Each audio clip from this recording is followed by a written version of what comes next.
Gini, awal mula bisa yakin untuk melamar Ami. Soalnya ini tuh bener-bener apa ya Bi ya? Mendadak banget, mendadaknya bener-bener mendadak, terus sesingkat-singkatnya. Tapi ketika mau pulang, ketika beliau ini pamit, tiba-tiba terlihat aja gitu ya.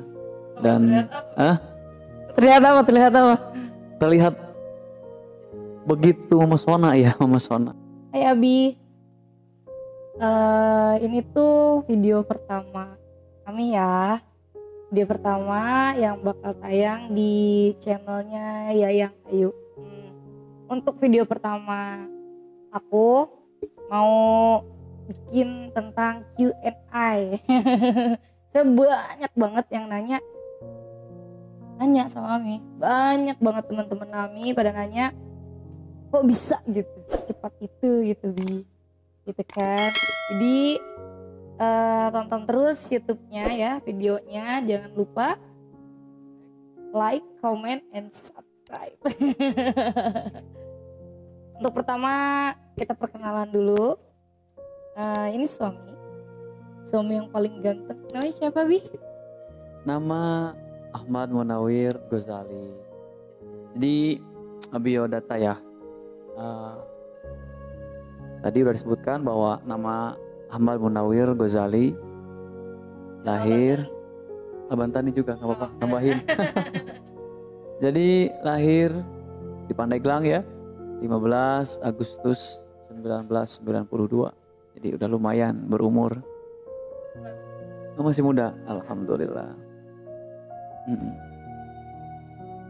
Kita bikin Q&A ya Bi, kita mulai aja Q&A-nya.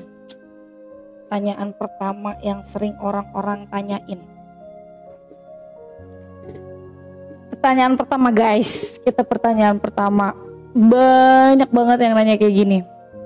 Awal mula bisa yakin untuk melamar Ami. Soalnya ini tuh bener-bener apa ya Bi ya? Mendadak banget, mendadaknya bener-bener mendadak, terus sesingkat-singkatnya. Coba ceritain Bi, Afwan. Jadi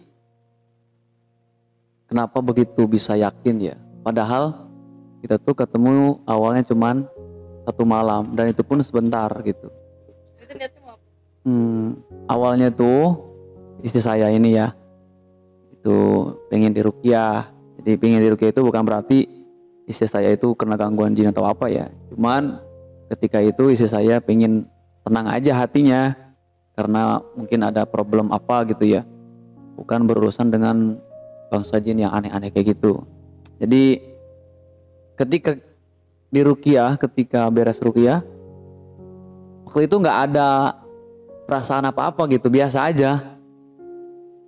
Tapi ketika mau pulang, ketika beliau ini pamit, tiba-tiba terlihat aja gitu ya. Dan Terlihat apa? terlihat begitu memesona ya, memesona. Jadi setelah pulang tiba-tiba teringat gitu, Masya Allah. Setelah itu ya kita coba WA ke mamahnya, juga ke bibinya, nanyain apakah istri saya ini punya calon atau belum, atau udah siap nikah atau belum gitu kan.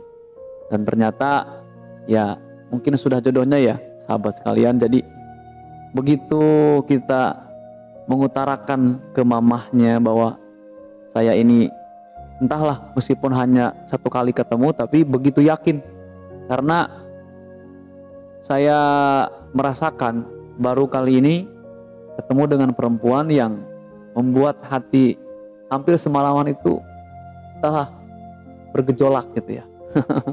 Jadi berdebar-debar gitu, padahal baru pertama kali ketemu gitu. Makanya saya berdoa kepada Allah kalau memang ini adalah jodoh saya gitu kan. Saya mohon kepada Allah agar dipermudah. Lalu saya niat besok harinya, kan kita ketemu malam Jumat. Lalu pas hari Jumatnya, setelah sholat Jumat saya langsung ke rumahnya. Dan itu saya nggak minta jadi pacar saya atau nggak minta kenal dulu. Pokoknya ke papa mamanya saya bilang, Kalau diterima, saya mengucapkan alhamdulillah yang begitu banyak, yang begitu luar biasa, bersyukur kepada Allah. Tapi meskipun tidak diterima, piraku gitu. Masa enggak? Masa enggak gitu kan, enggak diterima, bohong dik. Jadi kalau enggak mah ya enggak, kita pulang gitu maksudnya. Tapi alhamdulillah, dan juga saya ini juga meskipun dalam waktu yang sesingkat itu langsung memutuskan bahwa beliau ini siap menerima. Padahal kita nggak nanya dulu dia ini alumni mana, sekolahnya di mana, gitu kan. Dan juga istri saya ini nggak nanya saya itu dulunya di mana, nggak nanya kayak gitu. Pokoknya niat karena Allah. Kalau memang niatnya baik, kata istri saya terima gitu, masya Allah. Dan luar biasa, ternyata jodoh itu unik gitu. Kalau memang kita sudah Allah tentukan jodohnya, meskipun hanya sebentar ketemu, tapi luar biasa gitu. Dan saya bersyukur kepada Allah. Ternyata ketika awal saya menginginkan beliau ini jadi istri saya tuh yang penting dia nerima aja gitu kan. Apapun yang terjadi itu adalah bagaimana Allah saja. Ternyata ketika saya niat menikah dengan begitu cepat dan juga tidak ada jeda lagi yang lama tanpa pacaran dulu, ternyata Allah perlihatkan kepada saya bahwa istri saya ini luar biasa gitu. Tidak sesuai dengan apa yang saya bayangkan. Misalkan saya bayangkan ini cuma 5, tapi levelnya 10. Jadi lebih dari apa ekspektasi saya gitu, sahabat sekalian. Luar biasa, alhamdulillah. Masya Allah, yang paling jago bikin hati kelepek-kelepek. Gembalin aja terus. Tuh, jadi pertanyaannya udah dijawab ya. Tetap jatuhnya dari Allah gitu kan. Benar gak sih, Bu? Iya, betul. Ibaratnya disebut ta'aruf terkilat gitu ya, Bu ya. Kita gak pacaran lagi, gak saling kenal, tapi kenalnya karena saya pasien. Terus alhamdulillah sekarang udah jadi abi. Terus pertanyaan kedua, selalu banyak yang bilang gitu, bagaimana caranya menjadi istri yang baik atau solehah untuk suami ya Bi? Tuh. Buat temen-temen yang selalu nanya, gimana sih jadi istri yang baik tuh, atau saya tuh udah jadi istri baik apa enggak ya, udah apa belum gitu kan. Terkadang dia udah ngerasa udah solehah tapi ternyata sama suaminya belum, atau misalkan ternyata udah solehah nih Bi tapi suaminya belum bersyukur aja, atau gimana. Coba Afwan jelasin Nabi. Jadi salah satu hadis Rasulullah mengatakan bahwa salah satu ciri wanita solihah atau kriteria wanita solihah itu adalah idza nazarta ilaiha sarratka. Kata Rasulullah, istri yang solihah itu salah satunya ketika suami memandang wajah istrinya, maka suami ini bahagia banget gitu. Melihat senyumannya, melihat ucapannya yang baik, budi pekertinya. Dan ini salah satu ciri wanita yang solihah. Tetapi gak cuman ketika dilihat indah, dilihat menyenangkan hati laki-laki atau laki-laki suami saja, tidak juga. Dan istri yang solihah ini tentunya harus pula mengerti daripada ilmu agama. Nah, dan ilmu agama ini maksudnya tidak harus misalkan istri itu hafal Quran, tidak juga harus bisa kitab. Tetapi istri yang solihah itu minimal dia itu tahu bagaimana caranya berwudu yang baik menurut imam yang 4, Imam Hanafi, Imam Maliki, Imam Syafi'i, dan Imam Hambali. Dan juga sholatnya pun sama. Sholatnya, bacaan Al-Fatihahnya, bacaan Al-Qurannya, yang wajib-wajib inilah. Ketika si istri ini paham tentang ilmu agama, lalu dia mengamalkan ilmu tersebut. Nah, jadi istri yang soleh itu dia paham ilmu agama, minimal yang wajib-wajibnya dia tahu gitu, dan dia mengamalkan ilmu tersebut. Dan yang paling penting di dalam rumah tangga, seorang istri itu wajib ya, wajib untuk mengikuti suaminya, untuk patuh terhadap suaminya. Namun kepatuhan yang wajib dilakukan oleh seorang istri kepada suami adalah kepatuhan yang tidak melanggar aturan Agama.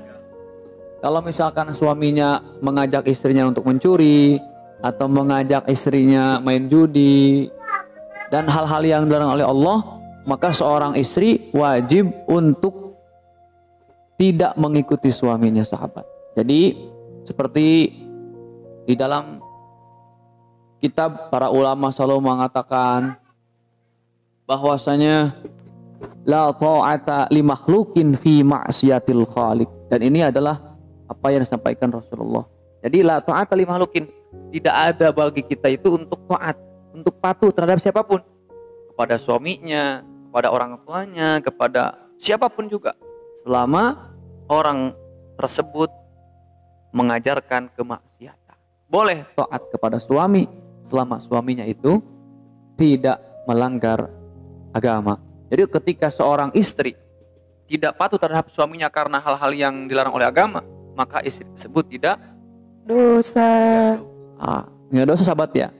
Nah, jadi intinya seorang istri harus terus belajar, mempelajari ilmu agama.